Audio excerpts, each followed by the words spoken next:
Hello दोस्तों, विहान कहानियाँ में आप सभी का स्वागत है। एक गांव में गोविंद नाम का एक कुम्हार अपनी माँ के साथ रहता था और उसके घर में एक छोटा सा आंगन था और उसी आंगन में गोविंद घड़ा बनाया करता था और इस घड़े को रामपुर नाम के बाजार में बेचा करता था।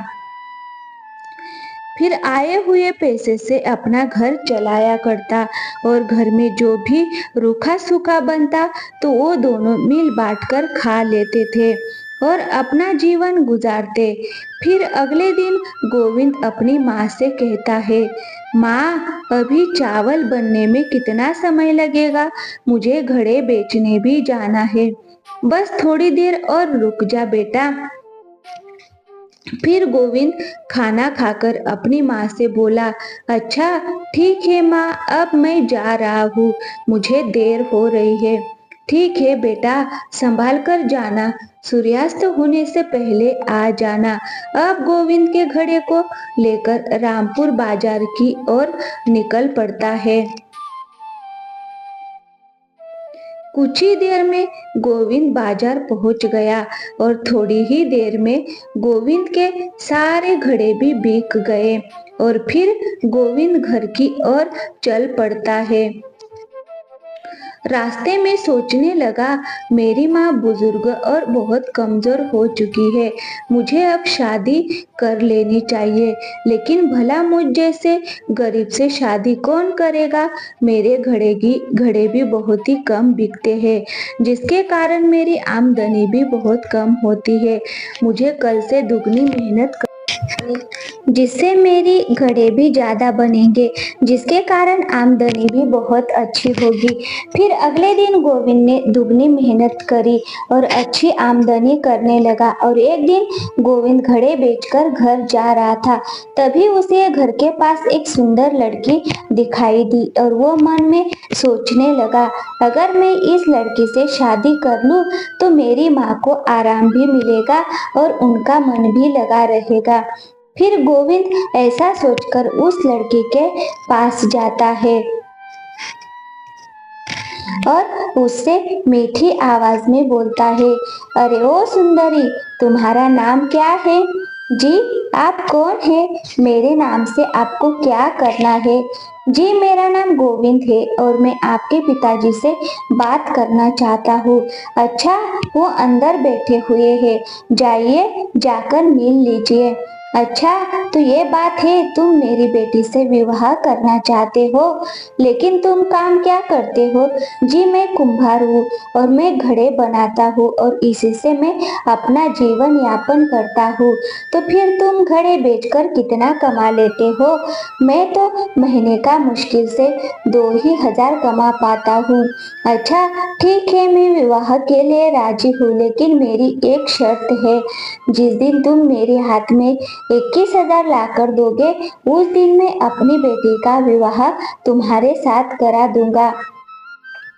फिर बेचारा गोविंद उदास होकर घर की ओर लौट आया और अपनी माँ से सारी बातें बताई। चिंता मत कर बेटा, अगर वो लड़की तेरे भाग्य में होगी तो तुझे जरूर मिलेगी, तू बस मन लगाकर काम कर। फिर अगली सुबह गोविंद ने घड़े बनाकर सूखने के लिए रख दिए और अंदर घर में आ गया। बेटा, मैं पास के गांव में तुम्हारे मामा रहते हैं, मैं उसके पास जा रही हूँ क्योंकि उनकी तबीयत कुछ ठीक नहीं है। तुम खाना खा लेना, मैं शाम तक आ जाऊंगी। ठीक है माँ, संभल कर जाना, मैं खाना खा लूंगा। गोविंद ने खाना खाया और उसे अचानक नींद आ गई। तभी बाहर बिजली चमकने लगी और जोरदार बारिश होने लगी, जिसके कारण गोविंद के सारे मिट्टी के घड़े खराब हो गए। जब गोविंद की आंखें खुली तो उसने बाहर आकर देखा तो सारे मिट्टी के घड़े खराब हो चुके थे और ये देखते ही गोविंद बहुत उदास हो गया। हे भगवान, मेरे तो सारे घड़े खराब हो गए। थोड़ी देर बाद गोविंद की माँ भी आ गई और गोविंद ने अपनी माँ से कहा, माँ, मेरे तो सारे घड़े खराब हो गए। अब मैं बाजार में क्या बेचूंगा? मैं क्या करूं बेटा? भगवान भी गरीबों की इतनी परीक्षा क्यों लेते हैं, पता नहीं। भगवान हमसे क्या चाहते हैं? ऐसे ही अगले दिन गोविंद मिट्टी के घड़े बनाता है और उन घड़े को सूख जाने के बाद उसे बाजार में बेचने चला जाता है। फिर जल्दी गोविंद सारे घड़े को बेचकर घर की ओर चल पड़ता है और मन ही मन कहता है, आज तो बहुत ही ज्यादा गर्मी है, क्यों ना मैं थोड़ी देर इस पेड़ के नीचे आराम कर लूं। वृक्ष की ठंडी छांव में बैठे बैठे उसकी आंख लग जाती है। थोड़ी देर में उस रास्ते से एक बूढ़ा व्यक्ति गुजरता है और वह गोविंद को आवाज लगाता है, ओ बेटा, थोड़ी मेरी मदद तो कर दो। वह बूढ़ा व्यक्ति ऐसा कहकर वहीं पर बेहोश हो जाता है। उस बूढ़े व्यक्ति की आवाज सुनते ही गोविंद की आंख खुल गई। जब उसकी नजर बेहोश हुए बूढ़े व्यक्ति पर पड़ती है तो गोविंद दौड़कर उस व्यक्ति के पास चला जाता है और कहता है, आंखें खोलो बाबा, आंखें खोलो। क्या हुआ बाबा आपको? गोविंद के बहुत बहुत बार प्रयास करने के बाद भी उस बूढ़े व्यक्ति की आंखें नहीं खुलती है। फिर गोविंद बिना कुछ सोचे समझे उस व्यक्ति को घर ले आया और वो अपने खटिया पर सुला दिया। थोड़ी देर बाद उनकी आंखें खुल गई।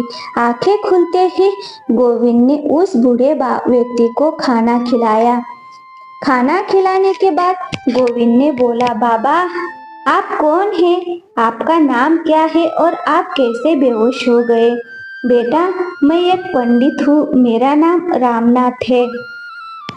मैं बहुत ज्यादा गर्मी के कारण बेहोश हो गया हूँ और मैंने तुम्हें आवाज भी लगाई थी और मेरे 2-3 आवाज लगाने के बाद ही मैं बेहोश हो गया और फिर मेरी आंखें तुम्हारे घर में खुली। तुम्हारा बहुत बहुत धन्यवाद बेटा, जो तुमने मेरी मदद की। नहीं तो आज के युग में तो कोई भी किसी अनजान व्यक्ति की मदद नहीं करता। अच्छा ठीक है बाबा, आप तब तक आराम कीजिए, मैं शाम के खाने का जुगाड़ करता हूँ। नहीं बेटा, मेरे लिए इतना ही बहुत है। लेकिन बाबा, आपकी पूरी तरह से तबीयत सही नहीं हुई है, अभी आपको आराम करना चाहिए। बेटा, मैं अब चल सकता हूँ, मैं पूरी तरह से ठीक हूँ और मेरा ख्याल रखने के लिए मैं तुम्हें इसका फल देना चाहता हूँ। ऐसा कहते ही बूढ़ा व्यक्ति अपने वास्तविक रूप में आ गया। अच्छा ठीक है बाबा, अगर आप मुझे कुछ देना ही चाहते हैं तो मुझे अपना आशीर्वाद दे दीजिए। बेटा, मैं तो बस तुम्हारी परीक्षा ले रहा था और इस परीक्षा में तुम सफल हो गए हो। तुम मुझसे कोई भी एक वरदान मांग सकते हो, मांगो। तुम्हें क्या मांगना चाहते हो?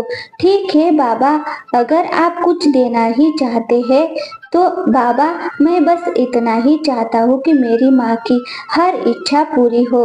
गोविंद के इतना कहते ही बाबा आशीर्वाद देकर वहां से गायब हो गए। अगले ही दिन गोविंद फिर से घड़ा बनाने लगता है। तभी उसकी माँ की नजर उस एक घड़े पर पड़ती है और गोविंद से कहती है, बेटा, ये घड़े कितने अच्छे चमक रहे हैं। इन घड़े की चमक तो बिल्कुल हीरे जैसी है। हाँ माँ, ये घड़े बहुत ही अच्छे चमक रहे हैं और इन घड़ों की बनावट भी बहुत अच्छी है। जरूरी ये उस महान महात्मा की देन है जो ये घड़े इतने सुंदर बने हैं। हाँ जरूर, वो कोई महान आत्मा ही होंगे। अच्छा ठीक है माँ, मैं रामपुर बाजार जा रहा हूँ इन घड़ों को बेचने। जब गोविंद घड़ा लेकर बाजार जाता है तो इन घड़ों की चमक देखकर लोग आकर्षित हो जाते हैं और उसके सारे घड़े कुछ ही देर में मुंह मांगी कीमत में बिक जाते हैं। और आज गोविंद से कोई भी व्यक्ति मोल भाव नहीं करता है और ये देखकर गोविंद बहुत ही खुश होता है क्योंकि उसकी आज बहुत ही अच्छी कमाई हो गई थी। फिर गोविंद अपने घर की ओर चल पड़ता है और घर पहुंचकर अपनी माँ से कहता है, माँ ये देखो घड़ों को बेचकर आज बहुत ही अच्छी कमाई हुई है। बेटा सिर्फ तेरे घड़े ही नहीं बिके, ये देख जब तू सारे घड़े लेकर बाजार गया था तो पता नहीं ये एक घड़ा हमारे आंगन में कैसे आ गया। और अब मैंने उनके पास जाकर देखा, इसे खोलकर देखा तो इसमें बहुत सारी सोने की मुद्राएं थी। जरूर ये उस महान आत्मा का आशीर्वाद होगा। हाँ माँ, आप बिल्कुल सही कह रही है। वो जो बाबा हमारे घर आए थे वो एक महान आत्मा ही थे जिनके आशीर्वाद से हमारे घड़े भी बहुत अच्छे दामों में बिके हैं।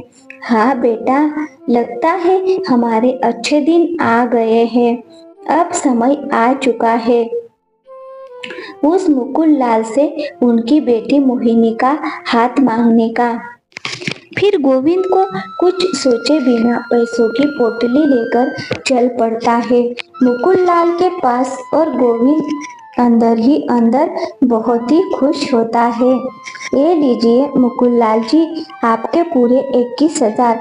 आपने जो शर्त रखी थी वह मैंने पूरी कर दी।